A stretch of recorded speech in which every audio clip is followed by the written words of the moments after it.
What's going on, Imperials? It's Emperor Cubone here. One of the core milestones in any Pokemon game is filling out the Pokédex. Whether it's your goal to complete it or not, every time you capture a new creature, you get to learn their type, their category, height and weight, and even a brief description of its characteristics. However, sometimes these accounts might be embellishing a little bit, like claiming that Slurpuff's smell is 100 million times better than humans. Not sure how they could even know that, especially with such a small nose, but let's just assume that all of these blurbs are true at least to some extent. That still leaves a great many Pokemon with seriously disturbing traits, much of which can go unnoticed unless you take the time to read the information. For example, I never knew that Snover apparently grows berries sometimes around their midsection that taste like frozen treats. That would be pretty cool, but they never really show up in its designs, nor can you even find those as items within the game, only being locked away in a Dex entry. But not all of those surprises are so nice, and you don't even have to look all that far. There are the widespread ones that most people already know, like the scary fact that Spoink's heart only beats by it bouncing, which means that it will die if it stops. Or even the fact that Gorbis uses its teeny mouth straw to suck out bodily fluids from its prey. But then again, you would be surprised by how many people still think the South Sea Pokemon is nice and sweet just because it's pink, even when it belies its unsettling vampiric tendencies. But there are many less common tidbits that people aren't aware of, like the fact that most of the crab Pokemon seem to be frequently eaten. The Pokédex entry for Corphish states that its pincers often fall off. Unlike Crabrawler or Clauncher, the meat in its claws is utterly nasty and stinking.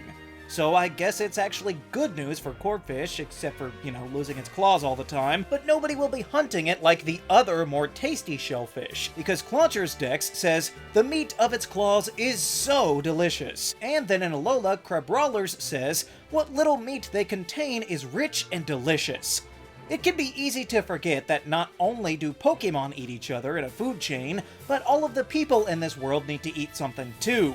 So unless you're going to be a grass-typetarian, you'll probably go hunting for some juicy crab meat. I mean, I'd play a Pokemon version of Deadliest Catch, but at least Corphish gets a break for not being so appetizing. But there are substantially more unsettling dex entries around, like Delmise. The dex says it wraps its prey in green seaweed and sucks away their vitality. And that's disturbing enough, but we pretty well knew that, right? It then goes on to say, it only likes to go after big prey like Wailord. And then another entry says, swinging its massive anchor, it KOs Wailord in a single blow. Are you kidding me? Delmise can instantly knock out the biggest Pokemon in the world? Just imagine what would happen if it decided to go after something smaller, like, I don't know, a boat that you happen to be on? You would stand no chance of surviving at all. So I guess we're lucky that Delmise is so rare. But then again, it is very alarming that the Seafolk village has a Wailord-shaped structure with the Sea Creeper Pokemon being so close. And perhaps predictably, there are many ghost types with chilling descriptions, such as the tail end of one of Gengar's dex entries that simply states, there is no escaping it, give up. So that's nice and optimistic, thanks there, Dexter. But we knew that Gengar was already a weirdo. I wanted to look at the less appreciated Duskull, whose dex says, if it finds bad children who won't listen to their parents, it will spirit them away. Or so it is said. So it's nice of them to hedge their bets on the end there, but assuming that it is true, a different entry states, Duskull can pass through any wall no matter how thick it may be. Once this Pokemon chooses a target, it will doggedly pursue the intended victim until the break of dawn. So apparently, Duskull is capable and willing to stalk misbehaving children all night, and nothing will be able to stop it. I mean, there's discipline, and then there's just being cruel. Let's hope that you got some dark types to watch over your kids at night. Now, I don't know many people who love Lickitung, and that may be because the Pokédex says, it checks out whatever's around it by licking everything. If you don't clean off the spot where it licked you, you'll break out in a rash. And another dex entry says that whatever it licks will stink afterwards, so not only will you be covered in slobber and stink, but it clearly does not react well with human skin, causing an adverse reaction. So just don't leave these things around the house because there's no telling what it would do to the furniture. But that's not all, because Sliggoo is actually in a very similar situation. The Pokédex says its entire body is covered in gooey mucus that can dissolve anything. So that's nice, but then a different entry says it has trouble drawing the line between friend and food. It will calmly try to melt and eat even those that it gets along well with. So even if you are super close to this Pokemon and you trust it completely, it might just cover you in corrosive acid anyway because it's a little hungry. So I would recommend finding rain as soon as possible to try and diffuse the looming specter of death that this slug thing represents. But then speaking of specters, we can take a look over at Phantump as well. The Pokédex states, by imitating the voice of a child, it causes people to get hopelessly lost deep in the forest. It's trying to make friends with them. And hey, maybe that's true. But making friends seems to be a charitable interpretation of luring people into the woods with a false voice. You knew what you were doing, because the Pokédex also says that Phantump is created by stumps being possessed by the spirits of children who died while lost in the forest. So sure, you were making Phantump friends by tricking kids into becoming a Phantump, but stories like this do confuse me a bit, when people say that ghost types don't mean that they were actually deceased people, because maybe that's true, but there are times where that clearly is the case. Take Yamask, where the Pokédex says, the spirit of a person from a bygone era became this Pokémon. It rambles through ruins for someone who knows its face. That's the face that it carries around with them, by the way, and then they look at it and they cry. So maybe not all ghosts used to be humans, but some of them certainly were. Which is all the more disturbing when your eternal rest could be stopped by a random 10-year-old who wants to use you for combat. But it's not even just ghost types that have this human connection, since a Kadabra Pokédex entry states, a theory exists that this Pokémon was a young boy who couldn't control their psychic powers, and ended up transformed into this Pokémon. So are all Kadabra somehow little ESP children? If so, what exactly does that mean for Abra? But even if that one's all made up, there are plenty of other descriptions that make Kadabra unsettling, like Kadabra's presence infests televisions and monitors with creepy shadows that bring bad luck. So there is definitely something strange that surrounds these psychic creatures, and I'm not just talking about the lawsuits from magicians. But let's take a step back from the otherworldliness and just look at some good old regular disturbing dex entries, like the one for Bruxish. This Pokemon is stated to eat the hard spines of Marini, and that it stuns its prey with psychokinesis and then grinds them to mush with its strong teeth. Even Shellder's shell is no match for it. So that sounds pleasant, to be blended up by its sharp fangs, but the end bit is really what caught my attention.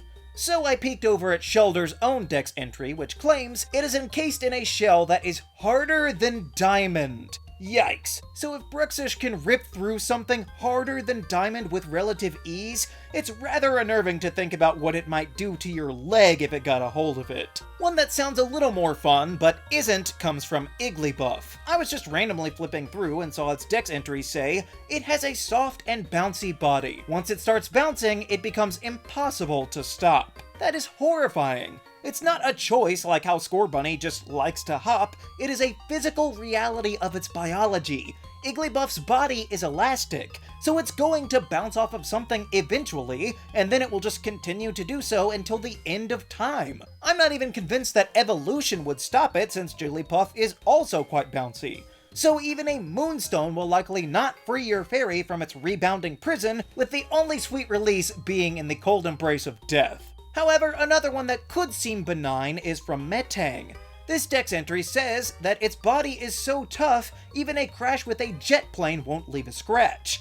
So it's pretty durable, that's cool. But another one states, the claws tipping its arms pack the destructive power to tear through thick iron sheets as if it were silk. So this is sounding a lot less fun for that plane Metang was going to hypothetically crash into, and that wouldn't even be a problem, except that in Ultra Sun, it is outright told to us that Metang flies at high speeds around the skies.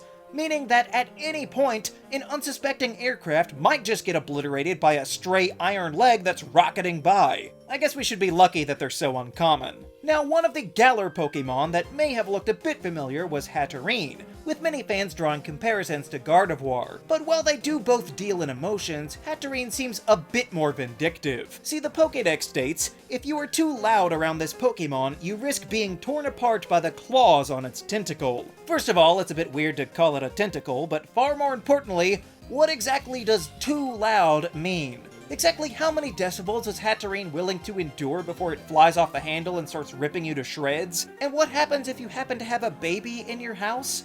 So if you insist on using this alien thing, maybe you should invest in some earplugs so it doesn't maim all of your friends. However, there are plenty of other disturbing Galar Pokédex descriptions, such as Ice-Q. Now, I don't mind this Pokemon, I feel like it gets a little overhated, but it is said that the hair on its head connects to the surface of its brain. When this Pokemon has something on its mind, its hair chills the air around it. That basically means this little penguin has an exposed nerve shooting right out of the top of its head. That can't even be covered by its defensive ice cube, so I guess we know the weak point to go for, right?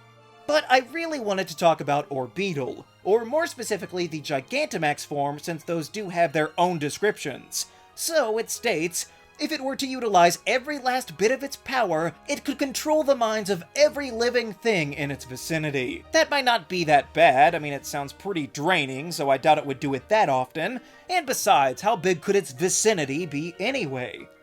Well, the other version's dex says it emits psychic energy to observe and study what's around it. And what's around it can include things over 6 miles away. That is the most terrifying thing I could imagine.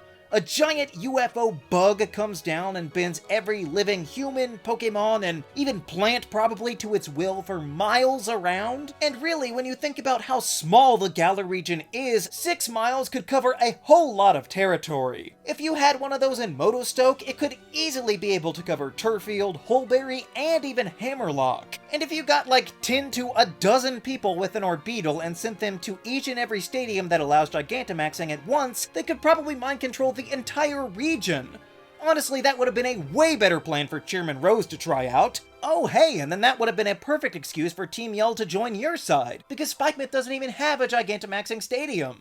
Boy, that would be a great way to tackle a remake one day, somebody do that. Anyway, the Pokédex is full of weird stories like these, such as Hypno carrying off a child, or maybe Cherubi's second head being delicious and eaten, or the fact that the power of Mega Evolution breaks Glalie jaw, or the unconscionable case of Mandibuzz trying to hunt Cubone. How dare you, you filthy scavenger! And of course, with multiple paragraphs provided each generation, there are literally thousands of dex entries that provide an unsettling view into the secret, creepier side of Pokemon. Which dex entries do you find most disturbing? Let me know down in the comments. Also be sure to leave a like, share this video, and subscribe so that you too can become an Imperial today. And until next time, stay grounded.